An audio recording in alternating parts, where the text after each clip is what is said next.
നമസ്കാരം, എല്ലാവർക്കും സ്വാഗതം ഡെയിലി അപ്ഡേറ്റ്സിലേക്ക്. നാളെ 2026 ഏപ്രിൽ മാസം 23 വ്യാഴാഴ്ച ദിവസം. നാളെയും വരും ദിവസങ്ങളിലും പൊതുജനങ്ങൾ എല്ലാവരും ശ്രദ്ധിച്ചിരിക്കേണ്ട എല്ലാവരുടെയും അറിവിലേക്കായി വളരെ പ്രധാനപ്പെട്ട അറിയിപ്പുകളുടെ വിശദ വിവരങ്ങളാണ് ഈ ഒരു വീഡിയോയിലൂടെ പങ്കുവെക്കുന്നത്. വീഡിയോ മുഴുവനായും ശ്രദ്ധിക്കണം. മറ്റുള്ളവരിലേക്കും ഈ ഇൻഫർമേഷൻ ഷെയർ ചെയ്തെത്തിക്കാൻ നിങ്ങൾ മറക്കരുത്. സർക്കാർ അറിയിപ്പുകൾ യഥാസമയം ലഭിക്കുന്നതിന് വേണ്ടി വാട്സപ്പ് ഗ്രൂപ്പിലും ജോയിൻ ചെയ്യുക. അപ്പോൾ നമുക്ക് വിശദമായിട്ടുള്ള അറിയിപ്പുകൾ എന്തൊക്കെയാണെന്ന് നോക്കാം. ഒന്നാമത്തെ അറിയിപ്പായി ശ്രദ്ധിച്ചിരിക്കേണ്ടത് 18 വയസ്സുവരെയുള്ള കുട്ടികളിലെ സ്ക്രീൻ ഉപയോഗം നിയന്ത്രിക്കുന്നതിന് നിയമം കൊണ്ടുവരണമെന്ന് ബാലാവകാശ കമ്മീഷൻ. നിയമം നിർമ്മിക്കുന്നതിന് പൊതുവിദ്യാഭ്യാസ വകുപ്പ് പ്രിൻസിപ്പൽ സെക്രട്ടറിയുടെ നേതൃത്വത്തിൽ ഉന്നതതല സമിതി രൂപീകരിച്ച് തുടർ നടപടി സ്വീകരിക്കണമെന്ന് ബാലാവകാശ commission chairperson KV Manoj Kumar, അംഗം ഷാജേഷ് ഭാസ്കർ എന്നിവരുടെ ഡിവിഷൻ ബെഞ്ചാണ് ഉത്തരവ് പുറപ്പെടുവിച്ചത്. വനിതാ ശിശു വികസന വകുപ്പ് പ്രിൻസിപ്പൽ സെക്രട്ടറിയും ആരോഗ്യം, നിയമം, ഇലക്ട്രോണിക്സ് ഇൻഫർമേഷൻ ടെക്നോളജി എന്നീ വകുപ്പ് സെക്രട്ടറിമാരും സംസ്ഥാന പോലീസ് മേധാവിയും ഉൾപ്പെടുന്നതാകണം ഉന്നതതല സമിതി. കോവിഡിന് ശേഷം സ്ക്രീൻ അഡിക്ഷൻ കുട്ടികളിൽ വലിയ പ്രശ്നങ്ങൾ സൃഷ്ടിക്കുന്നുണ്ട്. ഇന്റർനെറ്റ്, മൊബൈൽ ഗെയിമുകൾ, സോഷ്യൽ മീഡിയ എന്നിവയുടെ അമിത ഉപയോഗം കുട്ടികളുടെ മാനസിക, ശാരീരിക, വൈകാരിക, വിദ്യാഭ്യാസ ജീവിതത്തെ ദോഷകരമായി ബാധിച്ചിട്ടുണ്ട്. 2 വയസ്സുവരെ കുട്ടികൾക്ക് വീഡിയോ കോൾ ഒഴികെ സ്ക്രീൻ ഉപയോഗം പൂർണ്ണമായും ഒഴിവാക്കണം. 5 വയസ്സുവരെയുള്ള കുട്ടികൾക്ക് മാതാപിതാക്കളുടെ അറിവോടെ 1 മണിക്കൂറായി നിജപ്പെടുത്തണം. 12 വയസ്സുവരെ സ്ക്രീൻ സമയം പരമാവധി 2 മണിക്കൂറായി നിയന്ത്രിക്കണം. 18 വയസ്സുവരെ പഠനത്തിനു പുറമെ സ്ക്രീൻ സമയം 2 മണിക്കൂറായി പരിമിതപ്പെടുത്തേണ്ടതാണ് എന്ന മാനസികാരോഗ്യ വിദഗ്ധരുടെയും ആരോഗ്യ പ്രവർത്തകരുടെയും കണ്ടെത്തലുകൾ കമ്മീഷൻ അംഗീകരിച്ചു. കുട്ടികൾ സ്കൂളുകളിൽ മൊബൈൽ ഫോണോ ടാബോ കൊണ്ടുവരാനോ ഉപയോഗിക്കുവാനോ പാടില്ല. എന്നാൽ ഒഴിവാക്കാനാവാത്ത സാഹചര്യത്തിൽ കുട്ടി മൊബൈൽ ഫോൺ കൊണ്ടുവരികയാണെങ്കിൽ രക്ഷിതാവിന്റെ അപേക്ഷ സഹിതം ക്ലാസ് ടീച്ചർക്ക് കൈമാറേണ്ടതും നിയന്ത്രിതമായി ഉപയോഗിക്കാവുന്നതുമാണ്. നിർദ്ദേശങ്ങൾക്ക് വിരുദ്ധമായി കുട്ടികൾ ഫോണോ മറ്റ് ഇലക്ട്രോണിക്സ് ഉപകരണങ്ങളോ കൊണ്ടുവരുന്ന പക്ഷം കുട്ടികൾക്ക് താക്കീത് നൽകണം.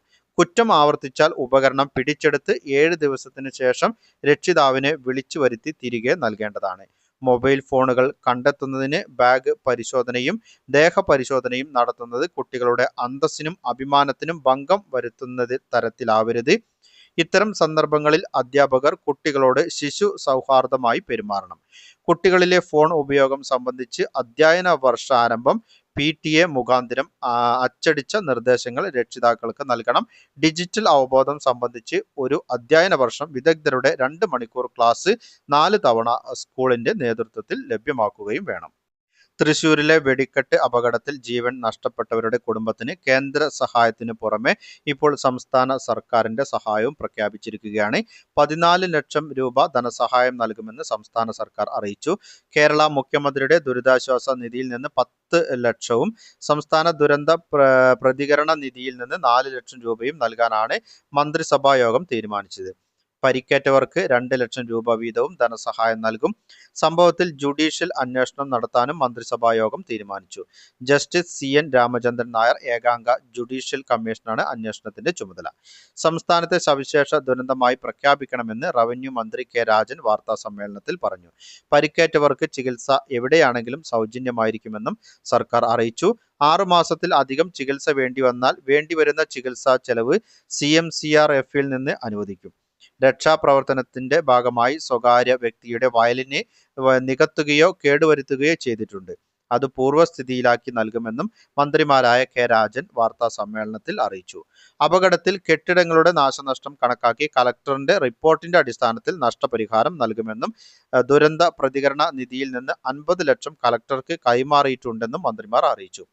എത്ര പേർ അപകടത്തിൽപ്പെട്ടു എന്ന് കൃത്യമായി പറയാനാവില്ല എന്നും വീട്ടിലെത്താത്തവരോ ബന്ധപ്പെടാൻ കഴിയാത്തവരോ ഉണ്ടെങ്കിൽ കൺട്രോൾ റൂമിൽ വിവരം അറിയിക്കണമെന്നും K രാജൻ കൂട്ടിച്ചേർത്തു. ഇനി അടുത്ത അറിയിപ്പ്, സംസ്ഥാന സർക്കാരിന്റെ സ്ത്രീ സുരക്ഷാ പെൻഷൻ പദ്ധതി പ്രകാരം ഏപ്രിൽ മാസത്തിൽ കൈമാറേണ്ട 1000 രൂപയുടെ വിതരണം ഇതുവരെയും ആരംഭിച്ചിട്ടില്ല. ഇതിനാവശ്യമായിട്ടുള്ള നടപടിക്രമങ്ങൾ ആരംഭിച്ചു എന്നുള്ള വിവരങ്ങളാണ് ലഭിക്കുന്നത്. ഈ മാസം അവസാന വാരത്തോടുകൂടി വിതരണം ഉണ്ടാകും എന്നാണ് പ്രതീക്ഷിക്കുന്നത്. ഏപ്രിൽ മാസത്തെ സാമൂഹ്യ സുരക്ഷാ ക്ഷേമ പെൻഷൻ മുൻകൂറായി തന്നെ വിതരണം ചെയ്തതിനാൽ ഇനി സ്ത്രീ സുരക്ഷാ പെൻഷൻ 1000 രൂപ വിതരണം മാത്രമാണ് ബാക്കിയുള്ളത്. അതിനാൽ തന്നെ 25-ാം തീയതിക്ക് ശേഷം ഈ ഒരു തുകയുടെ വിതരണം ഉണ്ടാകും എന്ന് നമുക്ക് പ്രതീക്ഷിക്കാം. പൊതുജനങ്ങൾ എല്ലാവരും ശ്രദ്ധിച്ചിരിക്കേണ്ട വളരെ പ്രധാനപ്പെട്ട അറിയിപ്പുകളുടെ വിശദവിവരങ്ങളാണ് പങ്കുവച്ചത്. മറ്റുള്ളവരിലേക്കും ഈ ഇൻഫർമേഷൻ ഷെയർ ചെയ്തെത്തിക്കണം. അഭിപ്രായങ്ങളും നിർദ്ദേശങ്ങളും കമന്റിലൂടെ എഴുതി അറിയിക്കുക. പുതിയൊരു വീഡിയോയിൽ വീണ്ടും കണ്ടുമുട്ടാം. അതുവരേക്കും അനൂപ് സൈനിങ് ഓഫ്.